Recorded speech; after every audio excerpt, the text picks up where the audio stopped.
Assalamualaikum warahmatullahi wabarakatuh. Bismillah wassalatu ala rasulillah. Alhamdulillah nahmaduhu wa nasta'inuhu wa nastaghfiruh wa na'udzu billahi min shururi anfusina wa min sayyiati a'malina.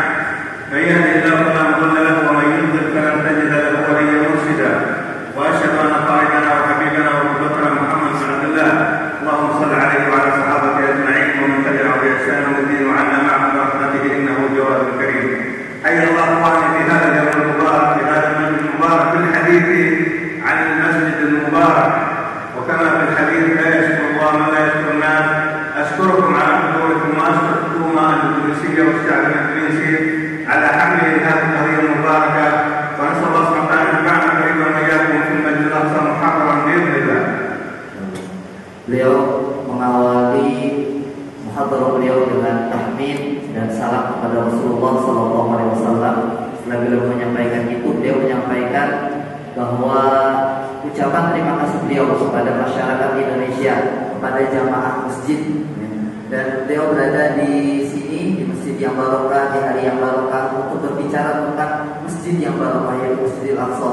Dan beliau berterima kasih kepada masyarakat Indonesia atas perannya, atas dukungannya terhadap bangsa Palestina.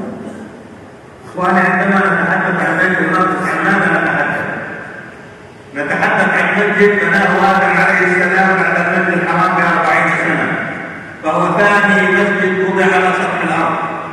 نتحدث عن مسجد بورك في القرآن 6 مرات، باركنا حوله، باركنا فيه، باركنا عليه، وقدس مرة واحدة. نتحدث عن مسجد تربى فيه عيسى وتربت فيه مريم وعاش فيها يحيى وزكريا وإسحاق ويعقوب وإبراهيم، وأسري بمحمد صلى الله على محمد وأعرج به إلى السماء، وصليت أول صلاة فرضت بعد فرضها في السماء صليت الأرض صلاة الفجر في المسجد الأقصى. Ketika kita berbicara tentang Masjidil Aqsa, kita berbicara tentang apa? Kita berbicara tentang masjid yang kedua dibangun oleh tangan Nabi Adam alaihissalam.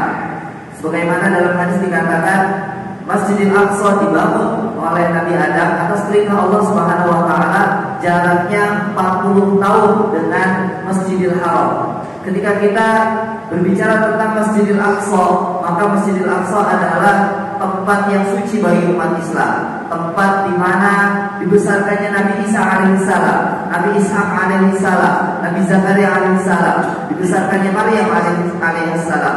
Dan di tempat ini juga tempat Isra Nabi kita. Dan di tempat ini pula tempat pertama kali dilakukannya sholat fardu setelah mendapatkan perintah wajibnya dari langit yang ketujuh, yaitu sholat fajar. Itu pertama kali dilakukan sholat fardu, yaitu adalah di Masjidil Aqsa. المسجد الأقصى يا إخواني كان رسول الله صلى الله عليه وسلم يوصي بزيارته ويوصي بالسكنى فيه بعد تحريره، وأسري به إليه. وأي ليلة تلك ليلة الإسراء والمعراج يا إخواني؟ أعظم ليلة في تاريخ الأمة الإسلامية ليلة الإسراء والمعراج، حتى أعظم من ليلة القدر. ليلة القدر تأتي كل سنة مرة، لكن ليلة الإسراء جاءت مرة ولم تأتي بعدها. هذه الليلة التي جمع الله خيرة أرض الأرض محمد صلى الله على محمد مع خيرة أهل السماء جبريل عليه السلام، وأذن جبريل وأقام الصلاة جبريل وقال صل يا محمد ليكون إماما للعالم جميعا. Beliau mengatakan bahwa Masjidil Aqsa adalah masjid yang diperintahkan oleh Rasulullah SAW agar kita menziarahinya, agar kita mendatanginya dalam keadaan terbebas, dalam keadaan merdeka. Dan kalau kita berbicara tentang Masjidil Aqsa, maka masjid ini adalah masjid yang sangat spesial. Kenapa? Karena dari sinilah terjadi malam yang paling mulia, yaitu adalah malam Isra dan Mi'raj. Malam Isra dan Mi'raj ini lebih mulia daripada malam Lailatul Qadar. Kenapa? Karena malam Lailatul Qadar setiap tahun datang. Akan tetapi malam Isra dan Mi'raj hanya sekali dalam sejarah, hanya sekali dalam sejarah. Maka ini adalah tempat yang sangat-sangat spesial sekali bagi kita. Dan di masjid ini pula lah yang pertama kali tadi dikatakan oleh Syekh bahwa sholat fardu pertama kali dilakukan di Masjidil Aqsa. Siapa yang adzan? Malaikat Jibril. Siapa yang qomat? Malaikat Jibril. Siapa yang mengimami? Rasulullah Sallallahu Alaihi Wasallam. Siapa yang menjadi makmum? Makmum adalah para nabi, para anbiya, dan itu adalah isyarat agar beliau Sallallahu Alaihi Wasallam menjadi imam seluruh alam. يدخل علي بالأصابع في آخر حياتي يقول يا رسول الله إذا ابتلينا بعدك بالبقاء لما تنصحنا؟ أين نذهب؟ لما تنصحنا؟ قال عليك ببيت المقدس، عليك ببيت المقدس، علّه ينشأ لك ذرية يرجون ويرجون إلى بيت المقدس، فترك المدينة على ضبطها وذهب إلى بيت المقدس وقبره موجود هو وأولاده في بيت المقدس. Beliau berkata bahwa nanti di akhir hayat beliau diminta nasihat. Ya Rasulullah Sallallahu Alaihi Wasallam, bagaimana kau menasihati kami ketika terjadi fitnah, ketika terjadi bala dan banyak sekali fitnah, banyak sekali cobaan? Maka beliau menyampaikan, kalian harus datang ke Baitul Maqdis, dan berangkat di pagi dan di sore hari ke Baitul Maqdis itu lebih baik daripada dunia dan seisinya. Beliau mengatakan seperti itu sebagai bukti bahwa Baitul Maqdis adalah tempat yang sangat mulia. ويدخل عليه شداد بن أوس في آخر أيامه وهو يوعك وعكة الموت. انظر هذه النصيحة وهذا الكلام في آخر أيامه صلى الله عليه وسلم. يراه يوعك وعكة الموت يتخرج، ما بقي شداد. قال ضاقت عليه الدنيا يا رسول الله، وهو يشاهده يحتضر. قال لا بأس يا شداد بن أوس، إن الشام سيفتح وإن بيت المقدس سيفتح، يبشره، وستكون أنت وولدك أئمة في بيت المقدس. فأطال الله عمره، وعندما حصل الفتح العمري ذهب شداد بن أوس إلى فلسطين، وكان قاضي قضاة فلسطين في المسجد الأقصى، وتوفي هو وأولاده موجود قبره في شرق المسجد الأقصى في القدس. شداد بن أوس وأولاده. Selanjutnya diriwayatkan dari seorang sahabat Nabi yang mulia namanya Shaddad bin Aus. Ini adalah menjelang detik-detik beliau Sallallahu Alaihi Wasallam wafat, menjelang Nabi Sallallahu Alaihi Wasallam wafat dalam keadaan yang sudah payah. Ini perhatikan, ketika Shaddad bin Aus di hadapan Nabi dan beliau terlihat sangat sedih sekali, maka Nabi bertanya, kenapa kau wahai Shaddad bin Aus? Aku sedih akan kehilangan beliau Rasulullah. Maka beliau berkata, tidak perlu bersedih. Kenapa? Karena Masjidil Aqsa, Syam, Baitul Maqdis akan ditaklukkan oleh kaum muslimin, dan engkau insya Allah akan menjadi orang yang sholat di dalamnya. Begitu juga dengan anak keturunanmu. Bayangkan ketika beliau hendak meninggal, apa wasiat beliau? Wasiat beliau adalah tentang Baitul Maqdis. يروي أبو بكر رضي الله عنه يقول تذاكرنا عند رسول الله إخوان الصحابة لكثرة ما كان يذكر محمد صلى الله عليه وسلم في المسجد الأقصى حتى فكروا أنه أفضل من مكة والمدينة. قالوا تذاكرنا عند قلنا يا رسول الله مسجدك خير أم المسجد الأقصى؟ قال صلاة في مسجدي خير من 4 فيه. لكن انظر بقية الحديث ولنعمة مصلاه وليوشكن أن يكون لأحدكم مثل شطر فرسه من الأرض مثل الذكرين. وفي رواية قوس أحدكم حيث يرى منه بيت المقدس، يرى عين حيث يرى منه بيت المقدس خير له من الدنيا وما فيها. الله أكبر. خير له من الدنيا، وفي رواية خير له من الدنيا جميعا. إذا كنت لك ذكرين أو متر ترى بعينك قبر المسجد الأقصى خير لك من الدنيا. كيف بمن يصلي بالأقصى؟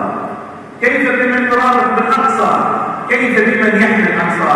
كيف بمن يجاهد في تحرير المسجد الأقصى؟ Dari sahabat Abu Dzar radhiyallahu anhu, beliau berkata dan bertanya kepada Rasulullah Sallallahu Alaihi Wasallam. Pertanyaan ini dikarenakan Nabi Sallallahu Alaihi Wasallam sering sekali berbicara tentang fadilah Masjidil Aqsa, sering sekali bercerita tentang Masjidil Aqsa, sering sekali disampaikan tentang Masjidil Aqsa, diceritakan sampai para sahabat bingung mana yang lebih baik antara Masjid Nabawi dengan Masjidil Aqsa. Akhirnya Abu Dzar radhiyallahu anhu bertanya, ya Rasulullah Sallallahu Alaihi Wasallam, manakah yang lebih baik, masjidmu ini atau Masjidil Aqsa? Maka beliau berkata, sholat di masjidku lebih baik.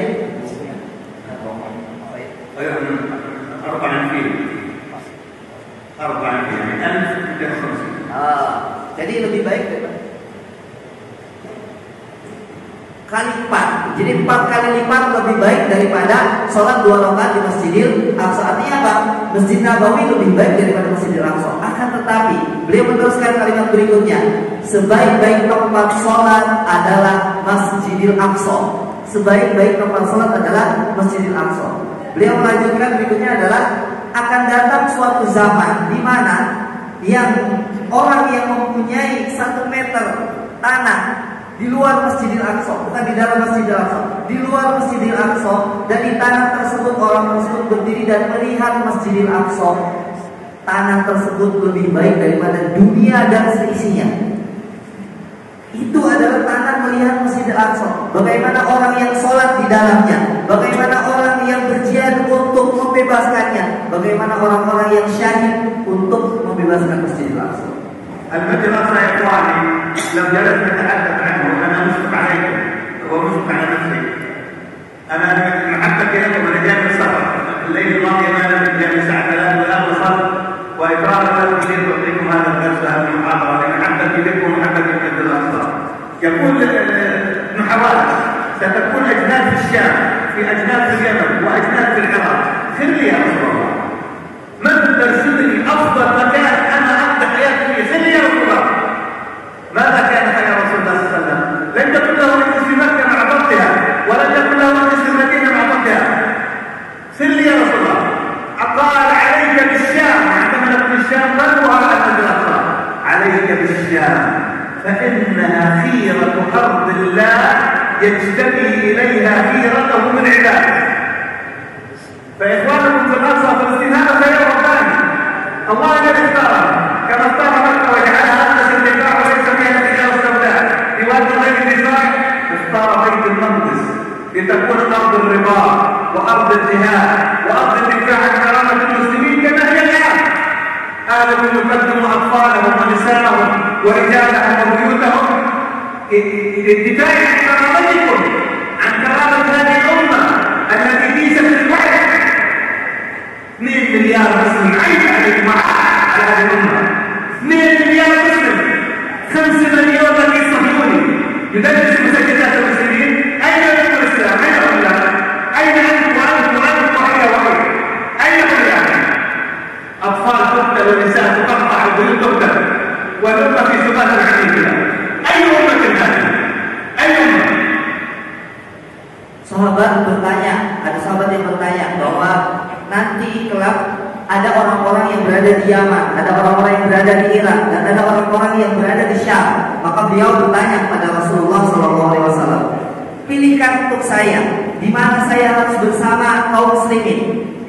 Pilihkan saya. Maka beliau perhatikan, beliau tidak memilihkan di Mekah atau tidak dimilihkan di Yaman atau di Irak. Beliau menyatakan, alaika bisyam, hendaknya engkau bersama dengan kaum muslimin yang ada di Syam. Dan ketika kita berbicara tentang Syam, maka jantungnya adalah Baitul Maqdis. Maka kita ketahui bersama, Baitul Maqdis hari ini dijadikan oleh Allah Subhanahu wa taala sebagai bumi jihad, sebagai bumi riba, di mana di dalamnya orang-orang mengorbankan anaknya, mengorbankan nyawanya, mengorbankan harta dan darahnya. Untuk siapa? Untuk kemuliaan umat Islam. Bayangkan, untuk kemuliaan umat Islam. Masjidil Aqsa adalah tempat suci umat Islam. Dan umat Islam ada 2 miliar. Umat Islam ada 2 miliar dan Yahudi cuma 5 juta saja. Tapi siapa yang sekarang mempunyai wilayah terhadap Masjidil Aqsa? Aib ini bagi kita adalah suatu aib bagi zaman kita ini. 2 miliar dikatakan hanya 5 juta orang-orang Yahudi. Dan maka saudara-saudara kita yang ada di Palestina, yang ada di Gaza, yang ada di Lukagorbia sedang membela apa? Membela kehormatan kita, membela kehormatan umat Islam, membela untuk kehormatan agama ini. Ya ikhwan, as-safra allati tahta kubbat as-safra. As-safra tushahiduna, hai kubbat dhahabiyya tahta fi safra. Hai as-safra kana fawqa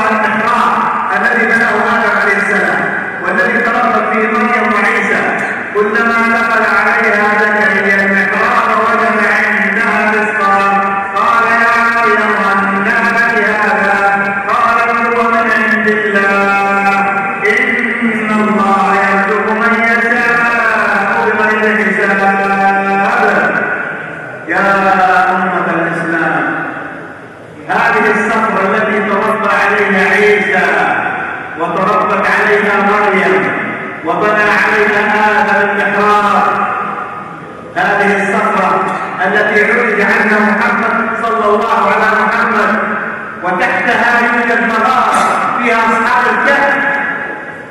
الصهاينة يريد أن يبنوا فوقها معبدا يهوديا. أي مسلم يقبل ذلك؟ من؟ أي مسلم عند ضرورة الإيمان يقبل أن ينجس أو الأنجاس هذه الصخرة المباركة التي بوركت بأبناء محمد نعطيها بالصهاينة؟ من يقبل ذلك؟ يقبلون؟ هل يقبل المسلم هذا؟ Beliau berkata bahwa yang kita ketahui bersama di gambar-gambar ada masjid di dalam kompleks Masjidil Aqsa namanya Masjid Qubatus Sokhro, yang kubahnya warnanya kuning, yang emas. Dan di bawahnya, di bawah kubah tersebut ada sebuah batu. Di batu tersebut di bawahnya ada mihrab. Nah, mihrab inilah yang dibangun dengan tangan Nabi Adam. Mihrab ini dibangun dengan tangan Nabi Adam. Di mihrab inilah tempat dibesarkan Maryam alaihissalam. Di mihrab inilah tempat dibesarkan Nabi Isa alaihissalam. Dan di batu inilah tempat Rasulullah Sallallahu Alaihi Wasallam Mi'raj, naik ke langit yang ketujuh. Ini adalah tempat yang sangat suci. Tempat yang sangat suci ini tiba-tiba ingin dirobohkan oleh bangsa Yahudi, ingin dibangun di atasnya sinagog mereka. Maka muslim mana yang akan menerima kejadian ini? Muslim mana yang akan rela tempat sucinya dibongkar dan akan dijadikan tempat ibadah umat lain?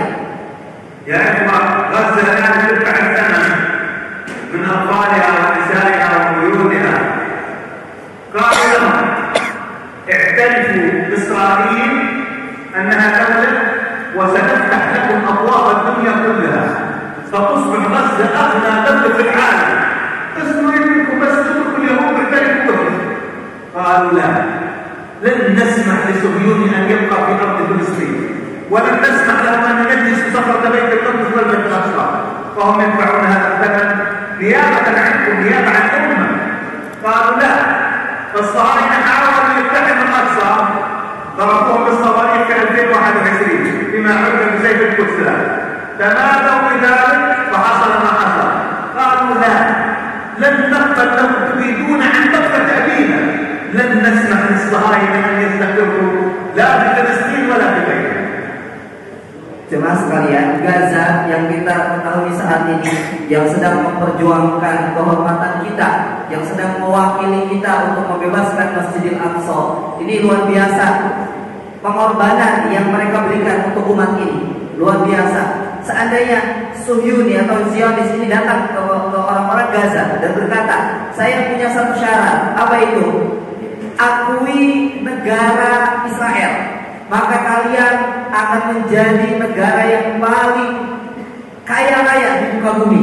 Gaza, di Gaza ditawari oleh orang-orang Israel, kamu sudah tidak perlu saya bunuh, tidak perlu saya penjarakan, akui saja Israel sebagai negara, dan kami akan jadikan kalian orang-orang yang paling kaya. Apa orang-orang Gaza bilang? Tidak, demi Allah, kami tidak akan membiarkan orang-orang Zionis, orang-orang Yahudi mencederai masjid kami, melecehkan Masjidil Aqsa kami. Kami tidak akan memberikan izin kepada kalian walaupun itu adalah harganya anak-anak kami, nyawa-nyawa kami, darah-darah kami. إخوانا الذي كان الآن في فلسطين ليست إسرائيل، هي عصابة مسلمة. هؤلاء وجهوا من أول 7 أكتوبر والآن إلى الآن مظلومين. الذي حارب في أمريكا أمريكا وبريطانيا وفرنسا والدول الأوروبية كلها، هذا الصليب اجتمع الآن على غزة. غزة الآن تصير أكثر من غزة، كلها 360 كيلو، 70 كيلو في 6 كيلو، لكن الله معه وسيهزم هذا الجمع ويولون الدبر. لكن ما هو الأول؟ نبقى نصرف كيف لا حول ولا قوة إلا بالله. ما ينفع اجعل مكانا حيث الله أقام التاجر بتجارته والعالم بعلمه والداعي بدعوته والمرأة في بيتها، وكل منا سيسأل رب العالمين. الله أعطاك حاجة لابد أن نقدم بها لأنه سيحاسبك عليها. وقدم المال على النفس في القرآن الكريم جميع الآيات بأموالهم وأنفسهم بأموالهم وأنفسهم إلا في آية واحدة لأن البيع مع الله إن الله اشترى من المؤمنين أنفسهم. فيا إخواني الله سبحانه وتعالى جعل لنا سبل، ليس الجهاد هو جهاد القتال فقط، لا. صلاح الدين كان يقول حررت بيت المقدس بكلام الباطل الفاضل للعلماء ودعوة العلماء. ويقول الرسول صلى الله عليه وسلم يدخل في السيف ثلاثة: صانعه ومنبله وراميه، ومن خلق غازيا في هذه الخير فقد غزا. انت تستطيع ان تجاهد وانت في بيتك وفي مكانك بالدعاء بالمال بالنشر بالتعليم بحضور هذه الجلسات، انت تجاهد. ليس الجهاد فقط بالسيف انما هو عام في هذه الامه، لكن لا بد ان يكون لك دور وكلهم اتيه يوم القيامه فردا. Jemaah sekalian, orang-orang yang hari ini sedang memerangi Gaza itu adalah bukan orang-orang Israel, bukan tentara-tentara Israel. Kenapa? Karena tentara-tentara Israel sudah habis tanggal 7 Oktober, dihabisi oleh para pejuang. Yang hari ini sedang datang ke Gaza, memerangi Gaza, saudara-saudara kita yang ada di sana adalah tentara-tentara Amerika, adalah tentara-tentara Inggris, tentara-tentara Prancis yang datang. Seluruh alam datang untuk memerangi saudara-saudara kita. Tapi insya Allah, kata beliau, Allah yang akan memenangkan saudara-saudara kita yang ada di sana. Dan ini adalah sesuatu keniscayaan, suatu kepastian. Yang pertanyaannya hari ini adalah apa peran kita untuk kebebasan Masjidil Aqsa? Gaza pasti menang, para pejuang pasti menang. Yang pertanyaannya adalah apa sekarang peran kita? Apa yang kita persembahkan untuk Masjidil Aqsa? Dan perjuangan mempersembahkan ke Masjidil Aqsa tidak harus dengan menggunakan senjata, tidak harus dengan menggunakan pedang, tidak harus langsung terlibat perang, akan tetapi dengan masing-masing semuanya peran kita. Para dai berbicara di atas mimbar, orang yang punya bisnis, orang yang punya harta dengan hartanya. Bahkan di dalam Al-Quran 9 kali Allah Subhanahu wa Ta'ala menyampaikan bahwa berjihad dengan harta dan jiwa mereka. Harta, jiwa mereka. 9 kali harta didahulukan daripada jiwa. Kecuali di satu tempat saja, yaitu jiwa didahulukan terhadap harta. Begitu juga dengan para ibu, mendidik anak-anaknya untuk menjadi pembebas Masjidil Aqsa. Maka beliau menyampaikan, Rasulullah SAW dalam sebuah hadis dikatakan, orang yang membuat, orang yang memberikan, dan orang yang melempar panah, semuanya adalah akan menjadi masuk surga. Artinya kita semuanya bisa berjihad untuk membebaskan Masjidil Aqsa dalam keadaan kita duduk di rumah kita masing-masing, tentu saja dengan peran kita. فلسطين هي لها وظيفة، الله سبحانه وتعالى جعلها وظيفة. فلسطين هي عقوبة للفاسدين ومن جاء للصالحين. أين عاقب التتار في فلسطين؟ أين عاقب النابليون في فلسطين؟ أين عاقب الصليبيين في فلسطين؟ وسيعاقب اليوم فلسطين. كلما تقرب شعب على الله جمعوا ليعاقبوا فلسطين، ونجيناه ولوطا إلى الأرض التي باركنا فيها للعالمين. فبارك فلسطين على العالم كله، جعلها الله يحمي بها العالم. حماها التتار وحماها الصليبيين وحماها النابليون وحماها أكثر من 30 حضارة دمرت في فلسطين وسيدمر في فلسطين. لكن نحن نريد أن ننجو أمام الله. ماذا نقول؟ الآن لو خرج فينا رسول الله وقال لك ولك وله وله، كيف تريد أن تشرب من يد رسول الله صلى الله عليه وسلم شربة هنيئة مريئة لا تطمع بعد هذا، وأنت تترك نصر رسول الله جل في أقدام الصهاينة؟ كيف؟ Beliau menyampaikan tidak perlu khawatir dengan saudara-saudara kita yang ada di Palestina. Tidak perlu khawatir, tidak perlu takut, karena mereka pasti menang. Dan ini adalah sebuah ujian dari Allah Subhanahu wa Ta'ala untuk memperlihatkan mana orang-orang yang solid, mana orang-orang yang punya peranan terhadap kebaikan, dan mana orang-orang fasik. Orang Palestina insya Allah pasti menang. Orang Palestina pasti akan menang. Akan tetapi tadi disampaikan oleh beliau, pertanyaannya adalah peran kita ini apa? Bayangkan kalau di akhirat nanti kita ingin mendapatkan syafaat dari Rasulullah SAW, ingin meminum dari telaga melalui tangan beliau. Akan tetapi kalau seandainya hari ini beliau hidup dan bertanya kepada kita, kamu, apa yang kau lakukan ketika tempat Isra dan Mi'rajku dilecehkan oleh bangsa Yahudi? Apa yang kau persembahkan? Akhirnya ikhwani, kama dzakart la taqafa al-muslim, ikhwanukum bi khair wal muqama fi ghazw al-khair wa la tatadaffaru hadam al-buyut laysa la mushkila. Qad kana fi al-jannah wa qad kana fi an-nar wa bi idhnillah sayaqta al-ghali jiddan. Wa hadhihi nihayat al-mashru' as-sahih bi idhnillah. قريبا دينكم هذا سيصلي بالاقصى محررا ويكون متاه بالعسى ان يكون قريبا اليس قريب؟ لكن لابد ان يكون الايات ودور حتى تقول هناك فكر يتيما وفكر مرافقا ما شاءت وكذا فتفرح عندما تشاهد ثمره انفاقك في المسجد الاقصى. بارك الله فيكم، حفظكم ربي ورعاكم وجعل جنة موتكم. اشكركم مره اخرى لحضوركم واشكر الحكومه الاندونيسيه والشعب الانجليزي الذي فتح لنا المجال للحديث عن المسجد الاقصى، وان اوصل لكم هذه الرساله من اهلكم في المسجد الاقصى. والسلام عليكم ورحمه الله وبركاته. Yang tadi disampaikan sebagai akhir, beliau menyampaikan sekali lagi tidak perlu khawatir dengan saudara-saudara kita yang ada di Palestina. Walaupun orang-orang penjajah, orang-orang Zionis menghancurkan seluruh rumah mereka, menghancurkan rumah sakit mereka, membunuh anak-anak dan perempuan dan orang tua, tenang saja. Kenapa? Karena orang-orang yang terbunuh di antara kita akan masuk surga, sedangkan orang-orang terbunuh di antara mereka akan masuk neraka. Kita tidak perlu khawatir. Yang perlu dikhawatirkan adalah diri kita. Ketika nanti ditanya oleh Rasulullah SAW, apa peran kita? Ya, apa yang kita persembahkan untuk Masjidil Aqsa supaya insya Allah Masjidil Aqsa merdeka. Dan beliau menyampaikan kita ini semuanya insya Allah akan menjadi generasi yang akan menyaksikan kehancuran Zionis, akan menjadi generasi yang akan sholat di Masjidil Aqsa dalam keadaan terbebas. Allahumma amin. Dan beliau mengucapkan terima kasih kepada rakyat Indonesia, bangsa Indonesia yang telah memberikan kesempatan kita bersama untuk berbicara tentang Masjidil Aqsa. Kalau Masjidil Aqsa adalah tanggung jawab kita bersama. Baik, jemaah sekalian, dan sebagai akhir insyaallah kami ucapkan jazakumullah khairan katsiran atas waktu dan juga donasi dan infak antum semuanya, dengan semuanya. Sebagaimana tadi, ini adalah suatu kewajiban kita bersama untuk membebaskan Masjidil Aqsa. Kita akan semuanya akan ditanya oleh Allah, oleh Rasulullah SAW. Dan bagi terakhir ya, tadi sudah diputar untuk apa sunduk atau kantong donasi.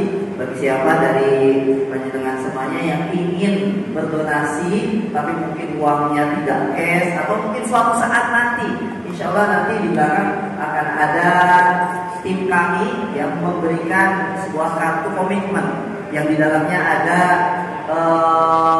nomor rekening dari Lembaga Kasih Palestina. Insya Allah lembaga ini lembaga terpercaya, dan lembaga ini juga membangun masjid megah di sana, namanya Masjid Istiqlal di Gaza, di Khan Yunis.